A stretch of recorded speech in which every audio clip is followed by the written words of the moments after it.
It was precisely 41 minutes past 3 in the afternoon, on the 7th day of February, in the year 2026, when the normally placid and elegantly subdued atmosphere characterizing North Rodeo Drive experienced a truly startling and profound metamorphosis, abruptly transitioning from its accustomed state of muted, understated grandeur into an environment palpably charged with an almost visible, high-voltage form of electric tension.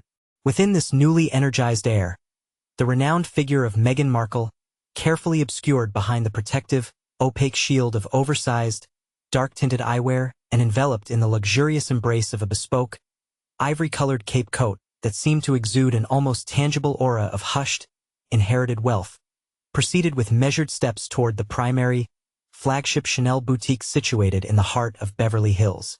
Her every movement reflected the practiced, calculated elegance characteristic of an individual who fully anticipated that every portal, every door, and every velvet rope would swing wide open in deferential welcome long before she might even arrive at the very threshold of the establishment. Indeed, she was mentally prepared for the customary, meticulously choreographed rituals associated with elite, high-end commerce. The subtle, almost whispered acknowledgement of her presence, the seamless and immediate transition into a secluded, private shopping chamber reserved for the most esteemed clientele, and the complete, unwavering, and reverential focus of a high-ranking store executive whose entire attention would be dedicated solely to her needs. However, the specific reception she encountered upon reaching the famed entrance was, in a word, unprecedented, presenting a formidable barrier that lacked any historical analog within that storied location. Standing directly between her esteemed personage and the iconic, gleaming brass handles adorned with the instantly recognizable, interlocking double C emblem of the fashion house, there was positioned a pair of security guards whose stillness was absolute and whose presence was as unyielding and immovable as if they had been painstakingly carved from solid, dark granite. There was conspicuously absent any welcoming, hospitable grin, nor was there any visible, frantic movement to summon a floor supervisor or any member of the sales staff to attend to her arrival. One of these imposing sentries, a gentleman who had undoubtedly witnessed a countless multitude of globally famous figures cross that very threshold over the years, simply met her gaze with an unwavering stare and articulated precisely 10 carefully chosen words that, it would shortly become clear, were destined to send significant, destabilizing shockwaves through the very foundations of the global garment and luxury trade. "We have been instructed not to accommodate you at this time." For a figure who had, until this moment, been widely celebrated and championed as the quintessential contemporary inspiration and muse for heritage luxury labels across the entire spectrum of high fashion, this stark pronouncement represented nothing less than a breathtaking and profoundly public reversal of fortune, a sudden and dramatic fall from grace. This singular, sharp incident was demonstrably far removed from being a simple, minor lapse in scheduling or a momentary breakdown in routine communication. It certainly was not attributable to a mere conflict arising from a forgotten or incorrectly noted calendar appointment, nor could it be dismissed as a simple case of the establishment being temporarily shuttered for some unforeseen, private gathering or inventory count. Instead, this moment was the tangible fulfillment of a conscious, final, and internationally disseminated directive that had traveled its entire, long journey from the venerable central offices of the Chanel Corporation, located on the prestigious Rue Cambon in the city of Paris. This was a resolution so exceedingly rare and so utterly comprehensive in its finality that even those individuals dwelling deep within the inner sanctum and most confidential circles of the esteemed fashion house had previously spoken of it only in hushed, almost mythical tones, referring to it euphemistically as the nuclear option. Within the high-stakes, carefully calibrated vocabulary employed by the venerable House of Chanel, this formal barrier represented something far more significant than a simple, temporary rejection of entry. It constituted an act of complete institutional erasure, a deliberate severing of ties. Observers were urged to subscribe to the channel without delay to ensure they remained fully updated on every ensuing development of this rapidly unfolding and dramatic fashion narrative. A considerable multitude of onlookers, including numerous employees peering out from the adjacent, competitive Dior shop, watched in stunned silence as the Duchess appeared to undergo an instantaneous internal transformation, her demeanor seeming to turn instantly to glacial ice. Her delicate fingers remained locked in a tight, tense grip around the smooth casing of her mobile communication device, suspended mid-composition of a message, while her entire physical frame became unnervingly rigid under the bright, relentless glare of the intense California sunlight. For a brief span of moments, the resulting silence that descended upon that stretch of pavement was absolutely piercing, an unnerving vacuum of sound. Then, quite suddenly, the carefully constructed facade of composure began visibly to dissolve. Witnesses present at the scene later reported that she commenced pacing back and forth with the strained, mechanical, repetitive movements reminiscent of a delicate clockwork doll, while simultaneously her vocal volume began to escalate sharply as she placed what appeared to be a desperate, immediate call to Prince Harry. One particular bystander, observing the entire exchange with clarity, distinctly recalled hearing her voice rising to a scream directed into the telephone receiver, wherein she vociferously vowed that certain unnamed individuals would undoubtedly face immediate termination of their employment and vehemently asserted that no single person in existence possessed the requisite authority to inflict such a profound degree of public degradation upon her person. In a mere span of time equating to 20 minutes, Harry arrived at the appointed place, his countenance utterly devoid of its usual color, his lower jaw held rigidly fixed in a line of profound tension. He made an earnest attempt to initiate a meaningful exchange with the security chief, endeavoring to draw the man into a civil discussion, yet the response he received was nothing more than a singular, unwavering, and utterly resolute shaking of the head.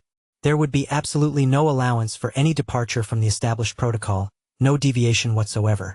This strict adherence applied not for a duke, nor for a duchess, and assuredly not for any other individual who might present themselves.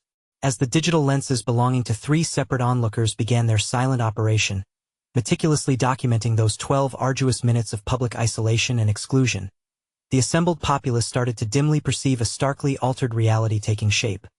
The silken velvet cord, which once symbolized privileged access, had not simply been drawn closed. Rather, it had been energized, thrumming visibly with a high-voltage current of absolute finality. Concealed behind the shimmering facade of public observation, a truly extensive file, painstakingly compiled over a significant period, had reached its completion, and the president of the fashion division, the formidable Bruno Pavlovsky, had already affixed his official signature to the ultimate binding decree. This action signified the definitive commencement of the final severance of Meghan Markle's connections to the most rarefied and exclusive strata of the Parisian elite society. The grand entrance to that esteemed sanctuary had, for all intents and purposes, been bolted, firmly shut, and for the very first time in a span encompassing several years, the narrative surrounding these events was no longer being authored by her hand or dictated by her influence. The deeply humiliating public spectacle that unfolded upon North Rodeo Drive was, in truth, nothing more than the perceptible superficial tremor resulting from a far more massive and profound tectonic shift that had taken place months earlier, deep within the stone-walled, highly secured corridors of power in France. To genuinely and completely comprehend the rationale behind why the most storied and revered fashion institution upon the entire planet elected to subject a duchess to such a visibly degrading public treatment, one must necessarily direct their focus toward the highly classified, top-secret archives residing within the internal brand integrity unit at Chanel. Seen through the necessary lens of absolute discretion, the decision reached was anything but impulsive or erratic. Instead, it represented the culmination and inevitable conclusion derived from a dossier so extraordinarily voluminous and so utterly catastrophic in its documented contents that those individuals privy to its secrets internally had bestowed upon it the chilling moniker of the nuclear file. It is strongly advised that attentive readers subscribe to this channel if they wish to receive further, more in-depth analyses concerning the secret files and inner workings of venerable luxury brands. The critical fissure, the point where the relationship began to widen dramatically and irrevocably, started its serious expansion a full 14 months preceding the tense confrontation witnessed in Beverly Hills, specifically on the 5th day of December, in the year 2024. On that fateful day, Meghan had initially presented herself at the prestigious Chanel workshop in Paris under the thin veil of an intimate, private tour, purportedly to investigate what her accompanying associates euphemistically termed a cultural partnership. Nevertheless, according to the testimonies provided by 4 former employees who were present on the premises that particular day, the atmosphere within the space rapidly descended into an icy chill within the span of mere minutes. It became manifestly clear that Meghan had not entered the environment as a supportive patron or a welcomed guest of the esteemed institution. Instead, she conducted herself with an air of assumed authority, acting as if she were the recently installed, newly appointed creative director. Sources close to the situation indicate with certainty that she was absolutely adamant about gaining access to view the secret design blueprints intended for the highly anticipated 2025 Métiers d'Art collection, a level of privilege that is, as a matter of established policy, almost never extended to any person residing outside the confines of the company itself. When the seasoned curators entrusted with the care of the archives began to exhibit understandable signs of hesitation and reluctance to comply, she reportedly commenced issuing a series of unsolicited and forceful directives. She offered the unsolicited counsel that the venerable house ought to decisively shed what she critically characterized as its stifling French rigidity, in order to achieve a more resonant connection with what she defined as a modern and compassionate public. In what proved to be the most jarring and unbelievable turn of events during the entire visit, she allegedly made a direct petition for a specific intricate silk decorative border, a signature element, to be officially renamed in her own personal honor, thereby suggesting, quite audaciously, that her own individual identity was the singular, vital component that had been conspicuously absent from the rich, century-old heritage of Chanel. One employee, who understandably insisted upon maintaining complete anonymity for their safety, recalled with perfect clarity the exact moment the entire assembly in the room lapsed into an abrupt, profound, and absolute dead silence. She fundamentally failed to grasp that Chanel does not exist in this world as a mere nursery designed to cultivate the inflated egos of famous personalities.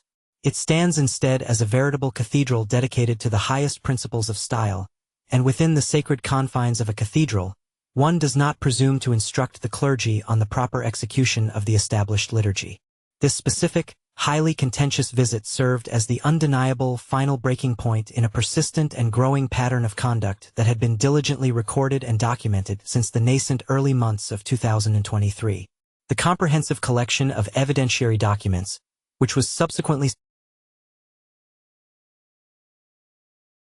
subjected to rigorous scrutiny by the board of directors, included a damning sequence of intercepted electronic communications in which representatives acting on Meghan's behalf were not merely suggesting, but were forcefully insisting upon receiving co-creative credit for a collection of handbags slated for restricted release. Their objective was clearly not a modest or collaborative partnership. Rather, they were making an explicit and non-negotiable demand to be seated at the very inner circle of decision-makers, the precise table currently occupied by the esteemed Wertheimer family itself. As the final vestiges of the year 2024 were fading into the past, specifically by the concluding days of the month of December, a formal decree authorizing the initiation of what the House termed a retrait definitif, which translates most accurately to a permanent withdrawal, received its official sanction from the hand of Bruno Pavlovsky, the esteemed president presiding over the fashion division of Chanel. This particular regulatory measure stands as the most severe and drastic recourse available within the entire arsenal of the brand's disciplinary tactics. Measure reserved exclusively for those individuals who have been judged, in the most solemn estimation of the establishment, to have committed a profound betrayal of the intellectual trust reposed in them by the venerable house, or, alternatively, for those whose continued association poses what the internal committees deem to be a significant risk of public relations pollution. The resulting directive issued was absolute and all-encompassing in its finality.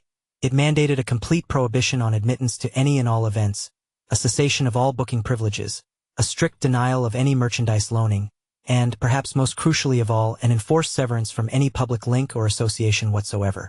The immediate repercussions of this stern judgment were felt with swift and silent efficiency throughout the relevant circles, even though the broader world remained initially unaware of the internal upheaval. The name belonging to the Duchess was meticulously expunged from the finalized roster of invited guests slated to attend the forthcoming grand exhibition scheduled to take place in the city of Manchester. Simultaneously, across numerous geographical regions, managers overseeing various departments were formally furnished with a Level 1 non-engagement directive, which officially designated her status as persona non grata across every single global territory under the purview of the corporation. While the casual observer in the public sphere might still have glimpsed images of a duchess adorned in the latest high-fashion creations, the true arbiters of taste within the industry were witnessing, in real time, the methodical process of a prominent woman being systematically deleted from the official ledgers and records of the fashion establishment. Behind the heavily guarded doors of the executive suites, the preferred internal terminology used to characterize her precarious position was that she had become tactically uninsurable. This drastic action was not merely a simple, knee-jerk reaction to a collection of recent demands she had put forward. Rather, it was a considered response to the very element of unpredictability she introduced into a sphere of operation that fundamentally thrives upon the reliable currency of consistency and unwavering caution. It became undeniably clear to the leadership at Chanel that with every appearance made by Meghan Markle in any given space, the focus of any ensuing discussion invariably ceased to center upon the meticulous artistry, the unparalleled craftsmanship, or the garments themselves. Instead, the entire narrative would pivot and become exclusively about her personage. For a fashion house that had managed to navigate the treacherous currents of two devastating global conflicts and countless economic upheavals by diligently maintaining a stance elevated above the constant clamor of transient noise, the particular brand of controversy, one that possessed a viral, rapidly spreading quality, associated with Meghan was perceived as an existential and fatal danger to the very honor and corporate integrity of Chanel.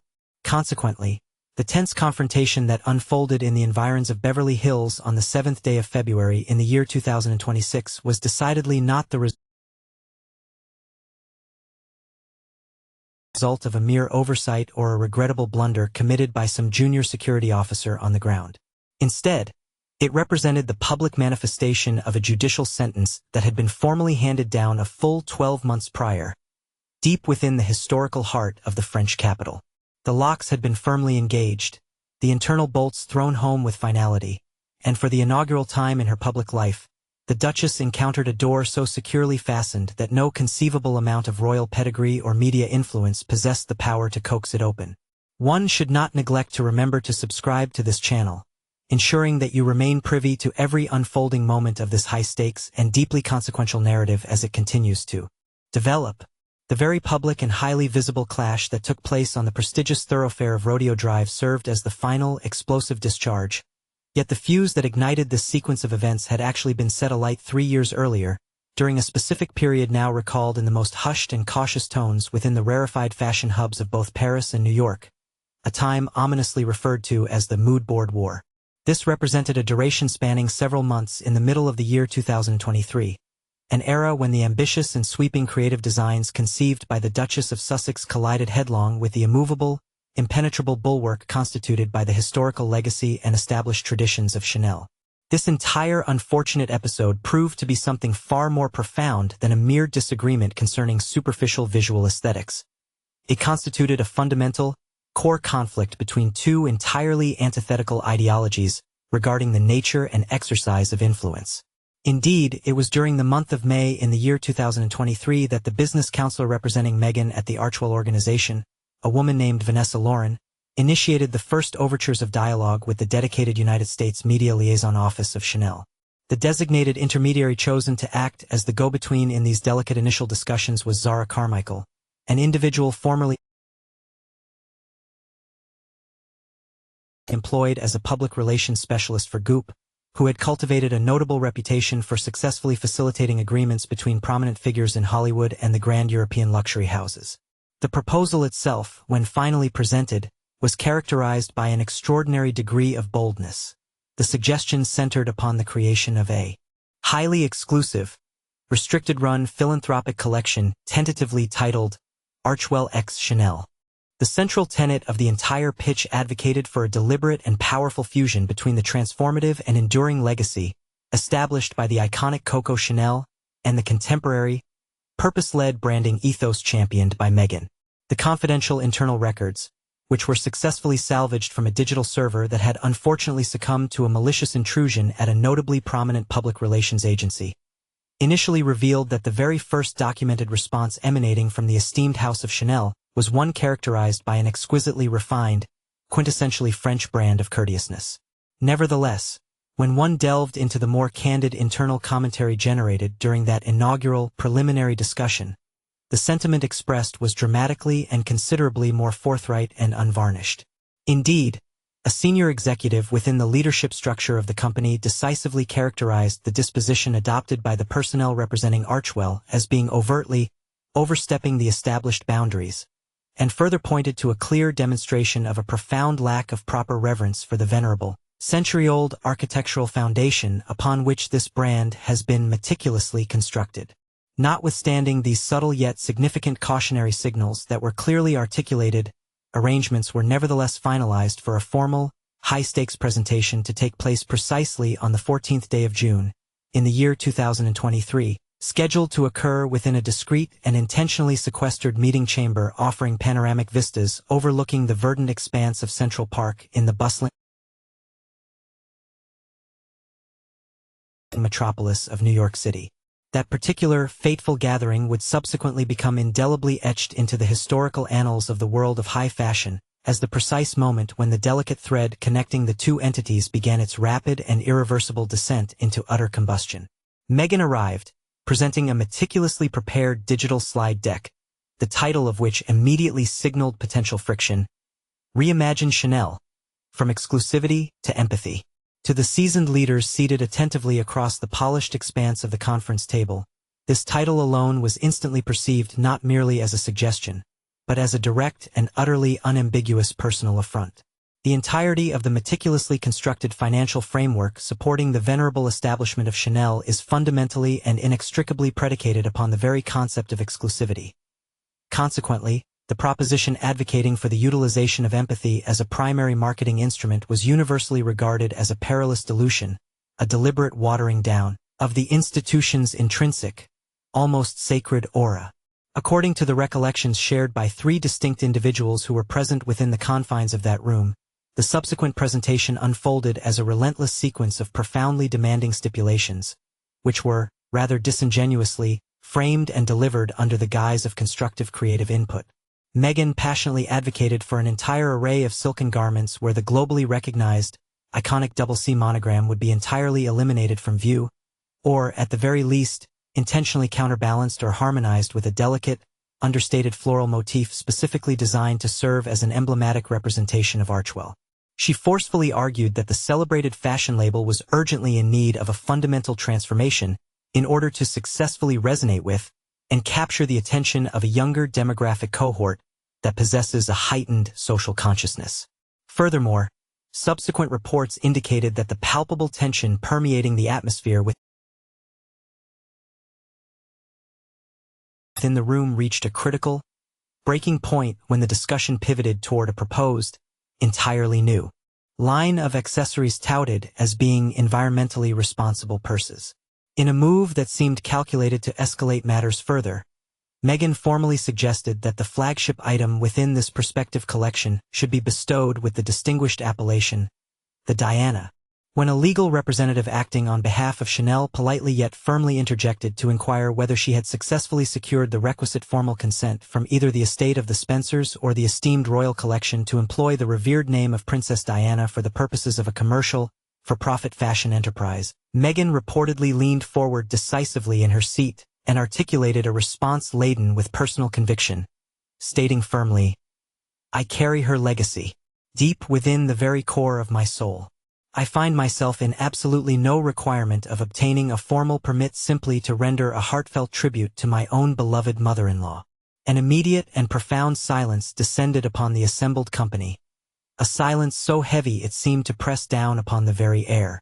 One attendee later recalled that the assembled contingent from the Chanel side appeared visibly stunned, as if they had just borne witness to an act of profound religious desecration.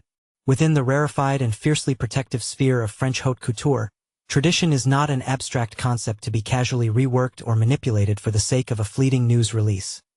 Rather, it is understood to be an immutable, hallowed obligation. If these unfolding events are proving to be as utterly gripping and compelling to you as they are to us, we strongly encourage you to subscribe to this channel without any further delay to ensure you do not miss any future revelations. The entire precarious situation rapidly deteriorated, transforming from what might have been construed as a mere private disagreement into a full-blown organizational emergency in the span of a mere 7 days. During the latter portion of June, in the year 2000, 23, a curated selection of inspirational photographic mock-ups, which were allegedly the product of the design team at Archwell, mysteriously found their way onto a highly restricted, invitation-only fashion message board before being swiftly captured and disseminated across several anonymous gossip websites dedicated to industry rumors. This illicitly shared board conspicuously featured historical photographs depicting Princess Diana adorned in magnificent Chanel ensembles, which had been deliberately overlaid and juxtaposed with stark, monochromatic images portraying Meghan positioned in nearly identical, mirroring poses. The overarching, provocative heading under which this material was presented proclaimed boldly, "From grief to glamour, the heirloom line." For the diligent legal department situated on the historic Rue Cambon, this unauthorized leak served as the undeniable, conclusive piece of evidence confirming malfeasance. It powerfully suggested that Meghan's true objective was not the pursuit of a genuine, mutually beneficial creative partnership, but rather a calculated maneuver to seize an opportunity to rewrite her personal narrative by employing the rich, established history of the Chanel house as an opportunistic backdrop. Consequently, an internal ethical alarm was triggered with immediate effect. The subsequent internal communication, meticulously drafted entirely in the French language and formally circulated amongst the esteemed members of the board of directors, asserted with unequivocal gravity, "This entire endeavor does not represent genuine brand synergy. This constitutes, unequivocally, an overt attempt at the unauthorized misappropriation of a distinguished brand identity. This individual is clearly attempting to utilize this esteemed fashion house as a protective barrier against her own distinct and personal controversies." On the 26th day of June in the year 2023, a session of critical importance was summoned into being within the venerable confines of Paris, a gathering necessitated by emergent circumstances. Subsequently, as the first day of July arrived, the provisional decision that had been reached was formally codified and rendered into a state of permanence. Following this ratification, a directive was dispatched to every single regional supervisor, issuing a stringent no-go order pertaining specifically to the undertaking known as the Archwell Project. It was mandated that all avenues of communication and interaction must be severed forthwith, without any delay whatsoever. There was to be a complete absence of any formal written notification of denial, no carefully orchestrated announcement intended for the media outlets, and certainly no public declaration whatsoever to acknowledge the conclusion of the matter. Within the rarefied and often ruthless universe of high fashion, the most devastatingly effective and utterly cold-blooded technique for bringing about the demise of an ambitious venture is simply to cease supplying it with the very breath of life, which, in this context, is the indispensable oxygen of sustained attention. Consequently, the entire ambitious endeavor withered and expired in an atmosphere of absolute, profound silence. However, the repercussions emanating from this silent termination were anything but quiet or unnoticeable in the closed-door dealings happening behind the curtain of public view.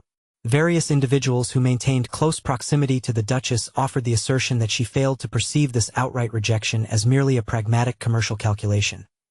Rather, she interpreted it, with deep personal conviction, as a direct and deeply felt personal affront. In a series of electronic missives that subsequently found their way into the public domain through the mechanism of a clandestine leak, it was reported that she confided in a particularly trusted friend, expressing sentiments along these lines: "They were quite happy to exploit my established reputation in order to generate considerable excitement during their private planning sessions, only to swiftly slam the door shut the very moment they had successfully extracted the information they desired. I assure you I shall ultimately rise above their limitations. That is precisely what I invariably manage to accomplish." By the time the vernal season of 2024 began to unfold, the shift in her public presentation had become strikingly apparent to those observers who possessed the requisite insight to discern the subtle indicators. Meghan began a deliberate and systematic process of erasing every single reference to the esteemed House of Chanel from her public discourses and pronouncements. The familiar staples of her wardrobe, such as the classic ballet slippers and the instantly recognizable quilted handbags, were summarily set aside, replaced instead by pieces sourced from Valentino, Carolina Herrera, and self-portrait design houses that were widely perceived as being considerably more receptive to the potent leverage of celebrity influence and the swift, ever-changing dynamics of modern branding strategies. A specialist who had been briefly engaged to assist with Meghan's wardrobe and hairstyling for a major forthcoming streaming production shared the observation that the Duchess developed an almost obsessive need to project an image demonstrating her absolute self-sufficiency and her complete lack of dependence upon the French arbiters of style and elite taste. She was reported to frequently pose the rhetorical query to her entourage: does this particular ensemble possess sufficient Gallic character to truly make a declarative statement? At this juncture, the pursuit was no longer rooted in mere aesthetic preferences. It had transformed entirely into a calculated quest for a form of visual retribution. Nevertheless, this unfolding mood-board war inadvertently generated an unforeseen secondary repercussion that the strategists surrounding Meghan had utterly failed to anticipate or properly calculate. The global domain of high fashion constitutes an exceedingly small, intensely interconnected community where the exchange of sensitive intelligence occurs with alarming velocity. The detailed account concerning the matter of the Diana purse and the determined, though ultimately unsuccessful, effort to substitute the iconic double C insignia circulated with the speed of an uncontrolled conflagration throughout the executive chambers of both the LVMH and Kering conglomerates, the behemoths of luxury goods. It was not solely the venerable house of Chanel that was actively sealing its gates against her. The restriction had effectively been extended to encompass the entire upper echelon of European luxury houses. By the commencement of the 2025 fashion season, the Duchess found herself navigating an exceptionally precarious and unstable professional landscape. Her fame was significantly predicated upon her status as a celebrated figure within a sphere that was, ironically, beginning to pivot towards the understated elegance of quiet luxury and the deeply ingrained aesthetics associated with inherited, long-established wealth, precisely the established conventions she had so vigorously sought to disrupt and overturn. The 12 minutes of profound, observed silence that transpired at the establishment located in Beverly Hills in the year 2026 served as the definitive concluding punctuation mark upon a narrative sentence that had, in fact, been meticulously composed during those highly charged and friction-filled planning sessions held back in 2023. Chanel had maintained a posture of careful observation, exhibiting remarkable patience, and ultimately, they executed their decisive action. In doing so, they provided a clear, undeniable demonstration that while a highly celebrated individual might possess the temporary capacity to command the fleeting attention of a news headline, a venerable fashion house ultimately commands the control over every single point of access and entry. The protracted mood-board war had finally reached its inevitable and definitive conclusion, and the Duchess had not only suffered a defeat in this particular conflict. She had, for the foreseeable future, been entirely and comprehensively expunged from that particular map of influence. The gilded corridors of Parisian haute couture, those exclusive avenues where style is decreed and trends are born, are habitually sheathed in a thick veneer of judicious silence, yet one must understand that when the powerful figures inhabiting these rarefied spheres turn their backs, that very absence of sound resonates with a finality more profound and weighty than any overt declaration or sweeping physical gesture. This deliberate quietude functions, in effect, as a complete and utter nullification of a carefully constructed personal brand, erasing its presence from the ledger of relevance. In the tense and consequential weeks that immediately followed the palpable and very public slight experienced at the esteemed Chanel establishment located in Beverly Hills, a subtle yet perfectly synchronized withdrawal commenced across the most commanding and influential fashion syndicates operating throughout France. From the meticulously curated storefronts lining the distinguished Rue du Faubourg Saint-Honoré to the opulent executive suites affording sweeping vistas over the historic Place Vendôme, the collective leadership arrived at a singular, chillingly unified consensus. The individual known as Meghan Markle was henceforth to be regarded as an unwelcome visitor within the inner sanctums of their esteemed trade, classified internally as an undeniable and potentially damaging liability. Those who wish to remain fully apprised of the seismic shifts occurring within the ever-evolving ecosystem of high fashion are strongly encouraged to formally subscribe to this particular channel of information. Drawing upon highly sensitive, classified intelligence procured directly from an unimpeachably positioned professional within the upper echelons of the fashion world, it has been ascertained that a clandestine assembly of industry titans convened on the 9th day of February in the year 2026. This pivotal session was presided over by an exceptionally prominent authority figure representing the esteemed Camille Colbert, that venerable and influential organization dedicated to safeguarding and promoting the collective interests of France's most legendary and enduring luxury houses. The roster of attendees for this crucial, closed-door gathering constituted a veritable roll call of the undisputed masters of global affluence and aesthetic control. Official delegates representing the colossal LVMH conglomerate, which proudly shepherds brands such as Dior, Givenchy, and the incomparable Louis Vuitton.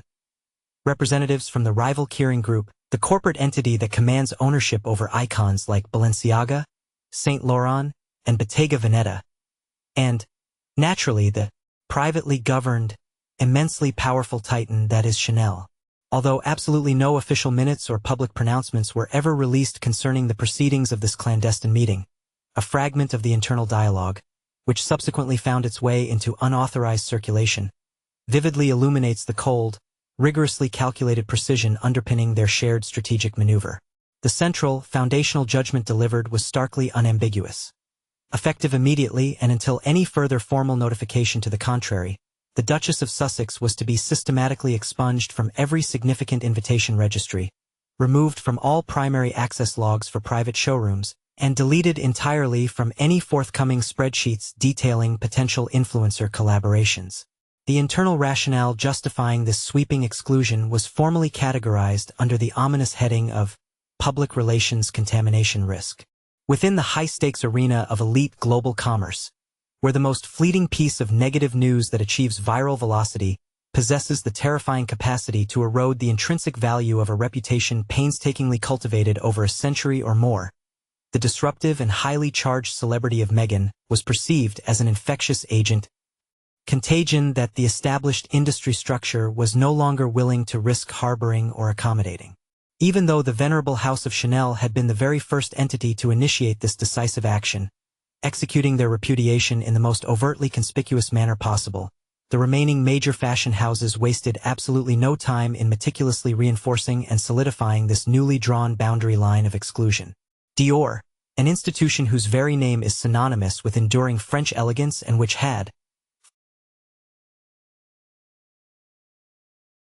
for a considerable period, been the subject of persistent conjecture regarding a potential major, high-profile collaboration with Meghan, promptly disseminated a subdued but firm internal memorandum to its entire global network of media relations personnel. The directive relayed within this communication was brutally straightforward. Cease the provision of any garments for her forthcoming public engagements and immediately terminate all ongoing lines of communication with the talent management agencies representing the household of the Sussexes. Even Givenchy, the distinguished atelier responsible for crafting the universally admired, iconic bridal garment worn by Meghan in 2018 under the artistic direction of Claire Waite-Keller, elected to pursue a rigorous policy of absolute and complete separation from the ongoing situation. While they prudently refrained from issuing any direct public statements regarding their altered posture, an individual possessing intimate knowledge of the current design team's internal workings verified the profound shift in their operational attitude, stating plainly, "Our singular focus remains resolutely fixed upon nurturing emerging talent and celebrating enduring artistry, rather than becoming entangled in protracted political disagreements." The same confidential source further elaborated upon this calculated pivot. The powerful association with those 2018 nuptials remains a cherished, albeit singular, piece of our historical archive, but it emphatically does not chart the course for where we intend to steer our future endeavors. This overarching trend toward strategic distancing reached its most dramatic apex when Balmain reportedly executed the abrupt cancellation of a major digital promotional event that had been meticulously scheduled to feature an in-depth, substantive conversation between their visionary creative director, Olivier Rousteing, and the Duchess herself. The entire project, which was ostensibly centered around the sophisticated theme of digital feminism, was summarily scrapped only 4 short days before its scheduled filming date. An executive directly involved in the difficult decision to abort the collaboration pointed to the overwhelming magnitude of the inherent peril, explaining the rationale with stark clarity. Regrettably, every single dialogue we attempted to initiate invariably devolved into an exhaustive list detailing her grievances rather than remaining a focused discussion centered purely upon the merits of the clothing itself, the executive lamented. In the sophisticated, dream-weaving environment of the city of Paris, We are in the business of cultivating and selling aspiration and fantasy. Conversely, Meghan, in the current climate, seems intrinsically dedicated to the propagation of conflict. These two distinct and opposing elements, aspiration and confrontation, are fundamentally and irrevocably incompatible. Concealed behind the shimmering tapestry of every celebrated Fashion Week event, there exists an elaborate and deeply interconnected network comprising astute media specialists, dedicated representatives, and the most distinguished tier of stylists, all of whom function as the vigilant custodians of the coveted front-row seating arrangements. As the calendar pages turned toward the middle portion of February in the year 2026, the specific designation of Meghan had, with a chilling finality, evolved into a distinct and unmistakable warning indicator within the confidential digital registries maintained by these gatekeepers. A highly regarded stylist hailing from the European continent, who had previously engaged in a significant collaborative endeavor with Meghan on a major editorial project for a glossy magazine back in the year 2019, offered a candid assessment of the prevailing professional climate, while strictly insisting upon complete anonymity for the sake of professional preservation. This individual recounted the current reality by stating, "The very instant her appellation is introduced into a conversation with any established fashion house these days, there ensues an extended, noticeable period of quietude, invariably succeeded by a meticulously polite, yet firm, redirection toward an entirely different topic of discourse. This, precisely, is the unspoken industry cipher signifying, it is imperative that this particular subject never be reintroduced into our discussions. It manifests as an organized, deliberate act of professional evasion executed on a truly global, planetary scale."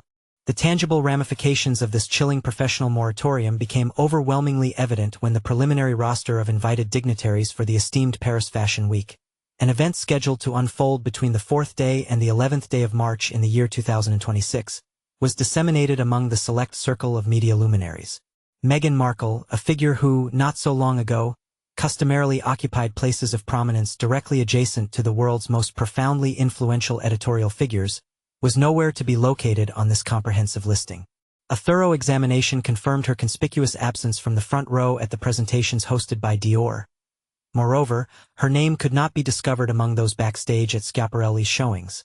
Indeed, she was entirely missing from the exclusive guest manifests for the most prestigious gatherings held after the runway spectacles, such as those taking place at the celebrated L'Avenue. Considering that the very essence of an individual's contemporary brand identity is fundamentally predicated upon the value derived from access, visibility, and the currency of being observed in the right places, this systematic removal represented an absolutely staggering, precipitous decline in established status and standing within the hierarchy. Notwithstanding the progressively thickening atmospheric ice that seemed to encapsulate her professional sphere, the dedicated contingent of personnel representing Meghan under the Archwell banner did not resign themselves to passive inaction.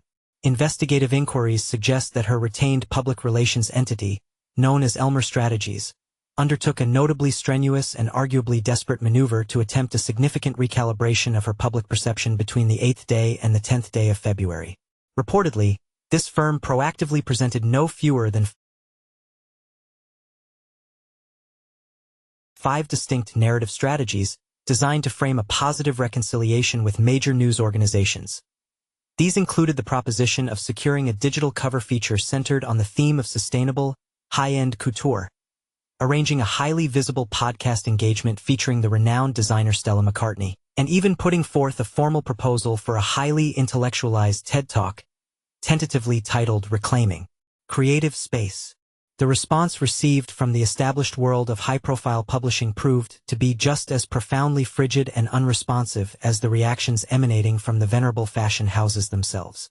One senior editor, speaking from the inner sanctum of a leading French fashion periodical, offered a stark explanation for this widespread resistance, confiding, "Our assessment is not, in fact, rooted in any judgment concerning her personal political perspectives. What we are critically evaluating is her demonstrable propensity for generating pervasive disorder and instability. The moment she enters a setting, the inherent positive energy of that environment is demonstrably and swiftly drained away. The core requirement of high fashion dictates that the garment itself must always function as the undisputed protagonist of the moment.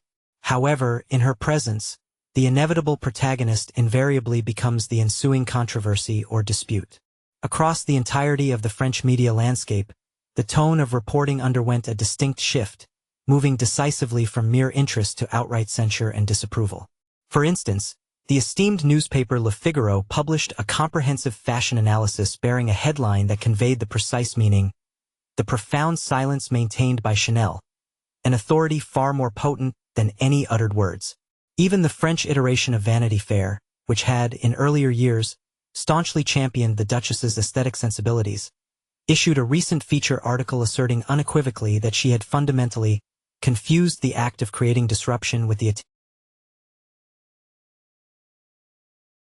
attainment of genuine authority, issuing a clear caution to its readership that the rarefied atmosphere of high fashion simply does not bend or bow in deference to the magnitude of any single individual's ego. The pervasive, worldwide professional freeze experienced throughout the year 2026 served to underscore an elementary, yet fundamental truth regarding the very architecture of genuine influence.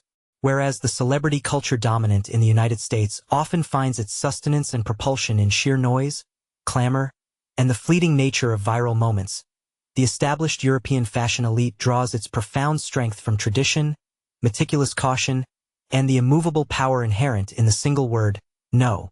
By decisively closing their illustrious doors, the venerable fashion establishments of Paris were executing an action far exceeding the simple snubbing of a high-paying customer. They were actively engaged in the meticulous shielding and preservation of an entire, time-honored way of operating and existing. As one seasoned veteran of this intricate trade wisely observed, within this particular domain, entry is granted when doors swing open so smoothly that they produce no sound whatsoever. Conversely, when those same portals are forcefully slammed shut, the resulting noise reverberates and persists for an exceptionally protracted duration. By the midpoint of February, it was undeniable that every single significant door in Paris had emitted that unmistakable, resounding sound, leaving the Duchess standing resolutely on the exterior grounds of a fortress she had, perhaps mistakenly, once harbored the conviction that she possessed the inherent authority to command from within. Do ensure that you are subscribed to our channel so that you do not miss the subsequent developments as this compelling narrative continues to unfold. As the imposing, weighty portals of Chanel were drawn shut and the entirety of the city of Paris seemed to emulate that decisive closure, Meghan Markle, the Duchess of Sussex, resolutely refused to retreat into obscurity or silence. Drawing upon reports sourced from numerous individuals privy to internal workings, it is understood that the Duchess immediately pivoted back towards the established repertoire of instruments that had previously served her so effectively throughout her public career: the deployment of intricate legal stratagems, the careful crafting and dissemination of discreet public relations communiques, and the strategic, deliberate shaping of her personal narrative as a potent source of leverage. Nevertheless, for the very first time in her tenure as an internationally recognized public figure, these familiar tools proved utterly incapable of penetrating the formidable, unyielding bulwarks erected by the high fashion establishment. Subsequently, on the 8th day of February, in the year 2026, a mere 24 hours following the uncomfortable and public disagreement that transpired in Beverly Hills, the counsel who had long represented Meghan, identified here only as Jonathan Y., allegedly convened an urgent, high-stakes meeting with senior partners at the esteemed legal firm Lehane and O'Donnell, situated in the heart of New York City. The primary objective of this gathering was to meticulously investigate the viability of initiating a formal legal challenge, founded upon claims of defamation or discrimination, directed squarely at the House of Chanel, citing perceived damage inflicted upon her standing and reputation. Within the confines of their internal blueprint, designated with the ambitious title Project Salvage, the legal team sought to meticulously construct an argument that would successfully frame the denial of entry as a direct and actionable violation of the provisions set forth in the Unruh Civil Rights Act. Yet, this intended legal offensive was extinguished before it ever managed to reach the attention of a presiding magistrate. A consortium of experienced legal minds, which notably included a former judge from the California Superior Court, subjected the meticulously prepared arguments to rigorous scrutiny and ultimately dismissed them outright, labeling the proposed claims as nothing more than fanciful legal fantasies. Their consensus was clear. No existing statute compels a privately operated, exclusive fashion enterprise to actively maintain an ongoing, accommodating association with any public personality, regardless of that person's stature. By the 10th day of February, the formal proposal for a lawsuit had been discreetly shelved and abandoned, but the ensuing battle waged across the media landscape was only just gathering momentum. Deeply frustrated by the unyielding inertia encountered within the established judicial framework, the Duchess's team initiated what those familiar with such maneuvers term the managed leak. Precisely at 17 minutes past 11 in the morning on the 9th day of February, an internal electronic dispatch originating from Nadia Campbell, the director of communications at Archewell, was disseminated broadly to a carefully curated list comprising more than 40 influential figures within the upper echelons of the media world. The subject line of this urgent message read, "An ongoing pattern. Women of color in luxury spaces." The core narrative presented within the email sought to skillfully weave the isolated incident at Chanel into the fabric of a much broader, overarching narrative concerning systemic obstruction and exclusionary practices. It deliberately referenced the prior tribulations Meghan had endured in her relationship with the British press and subtly suggested that the abrupt chill emanating from the fashion sector was, in fact, rooted in ingrained and unspoken biases. While the text of the communication studiously avoided making any explicit mention of Chanel by name, the intended target of the critique was immediately and universally understood by all recipients. This maneuver represented a calculated attempt to wield the established vocabulary of social justice advocacy as a pointed instrument against a venerable brand that consistently cultivates an image of existing serenely above the turbulence of socio-political disputes. The resulting fallout, however, proved to be profoundly detrimental to the carefully managed brand identity of Archewell. In stark contrast to previous years, when such emotionally charged narratives were frequently embraced and amplified by the news cycle, the collective response witnessed in 2026 was characterized by a palpable sense of widespread weariness and saturation. Of the 40 media professionals who received the communication, only a solitary, relatively minor digital publication offered a sympathetic editorial piece. The remainder, spanning from influential outlets like The Cut to the authoritative Voice of Vogue, elected to offer no response whatsoever. Within the private residences of the Sussexes in Montecito, the atmosphere was reportedly steeped in an atmosphere of unmitigated panic and alarm. An individual staff member, who subsequently tendered their resignation on the 10th of February, recounted that the professional environment had devolved into a state of disarray and frenetic desperation. It was reported that Meghan persistently urged her personnel to intensify their emphasis on the charitable dimensions of her work, insisting they should actively remind the world of everything she had endured. Nevertheless, the wider public appeared increasingly disinclined to engage with the prepackaged narrative. In a fragment of a WhatsApp message that inevitably found its way into the public domain, a senior advisor issued a stark warning. "We are losing the interest of the room. The more we focus on the struggle, the further the brands move away." The culminating, and perhaps most damaging, revelation originated directly from within the very core of the fashion industry itself. On the evening of the 10th of February, a confidential electronic correspondence penned by Bruno Pavlovsky, who holds the esteemed position of president of Chanel's fashion division, was illicitly circulated without authorization across a restricted digital server exclusively utilized by established industry professionals.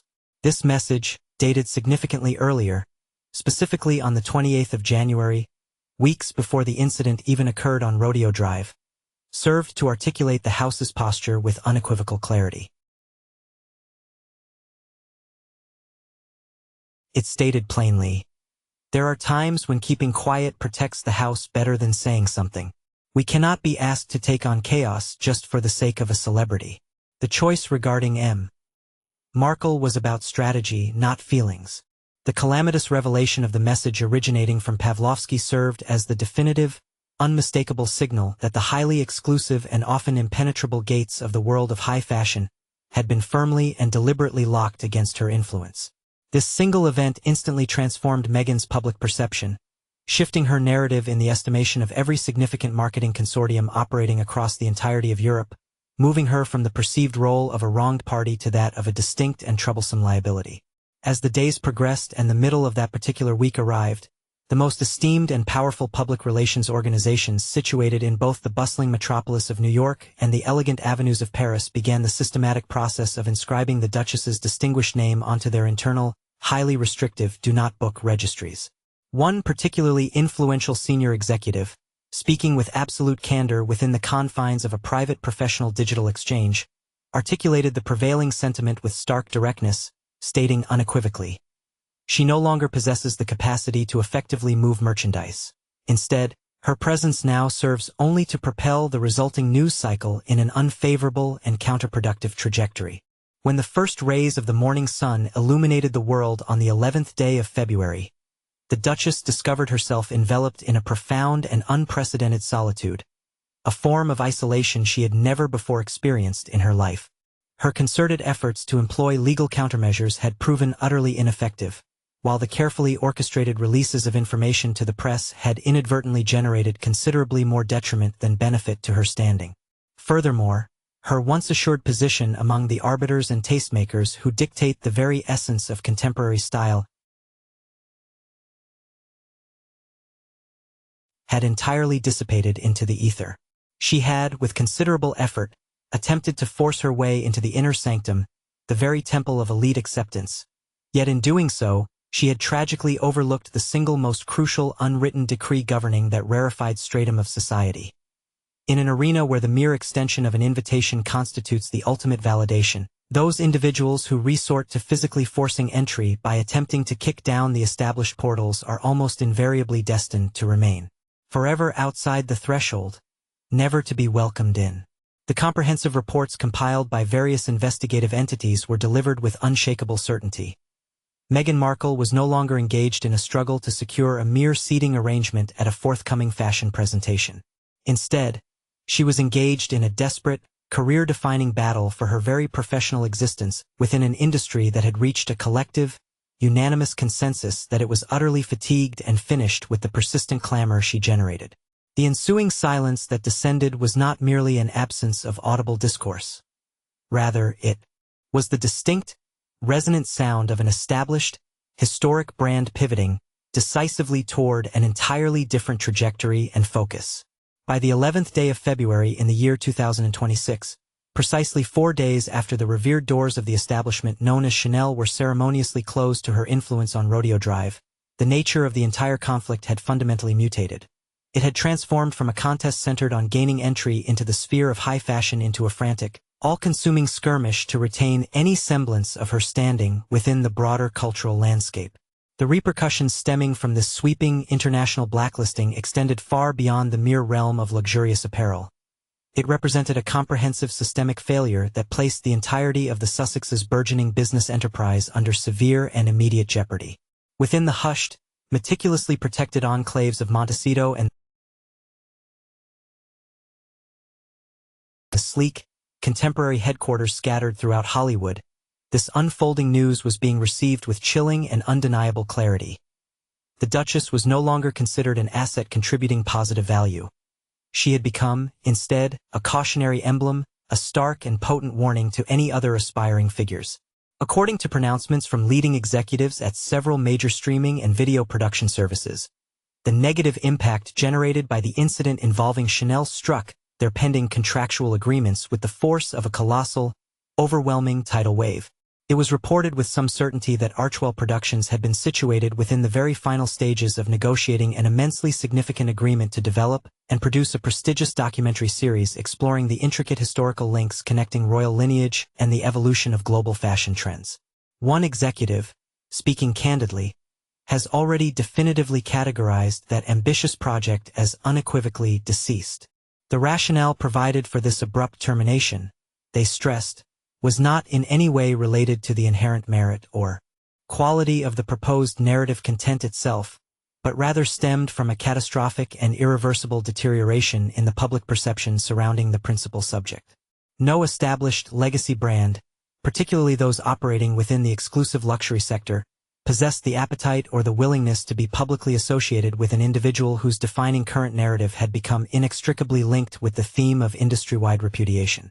A comparable cooling of professional and personal affiliations manifested itself at the uppermost echelons of the technological community in Silicon Valley.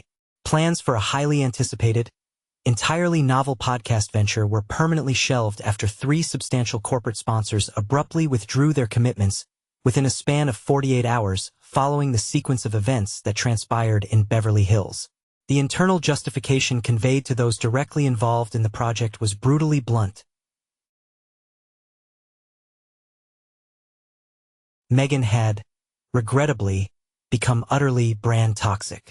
One seasoned marketing professional observed pointedly that she no longer held any appeal for the specific demographic of consumers who held the real purchasing power and influence.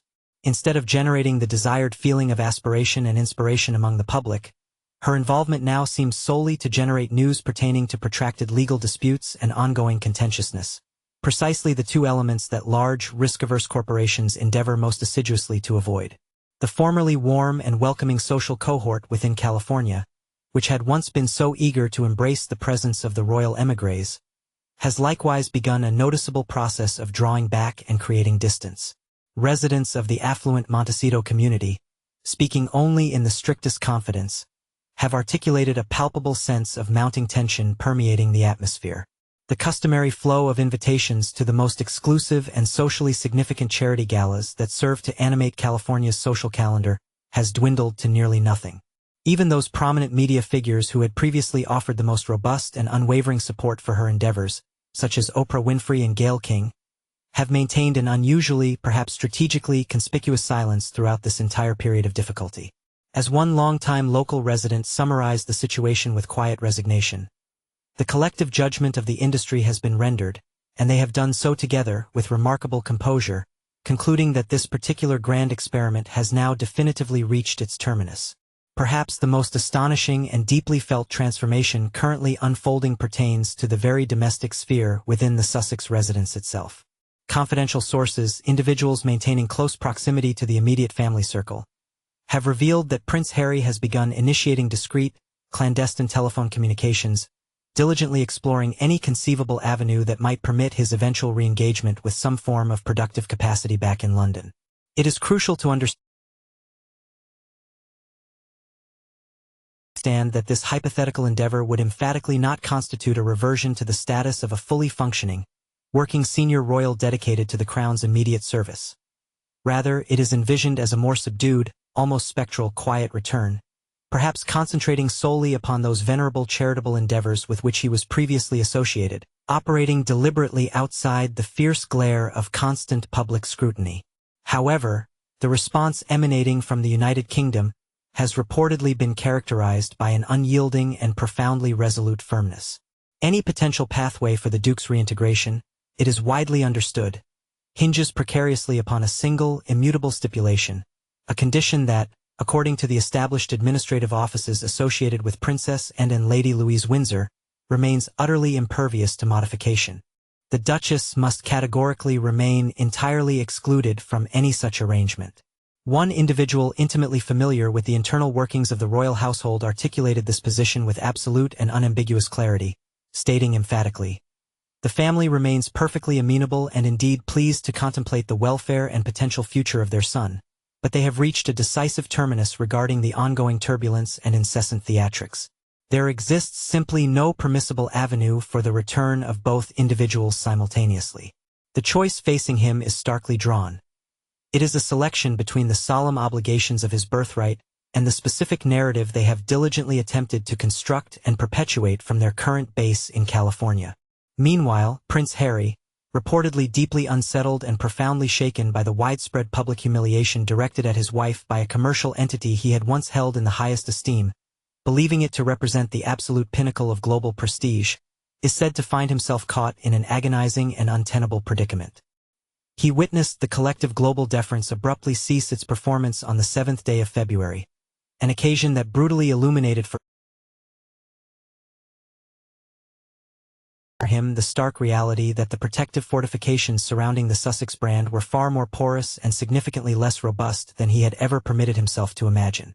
Furthermore, the financial underpinning of their endeavors is demonstrably deteriorating, presenting an additional layer of considerable complexity. The Archewell Foundation has experienced a precipitous and alarming decline in the consistent flow of contributions from benefactors, evidenced by the recent decision of 2 substantial, long-standing financial supporters to withdraw their patronage entirely. Considering this confluence of events, would you find it beneficial for me to undertake a detailed analysis concerning the potential ramifications of this current predicament upon the future landscape of celebrity-driven brand partnerships?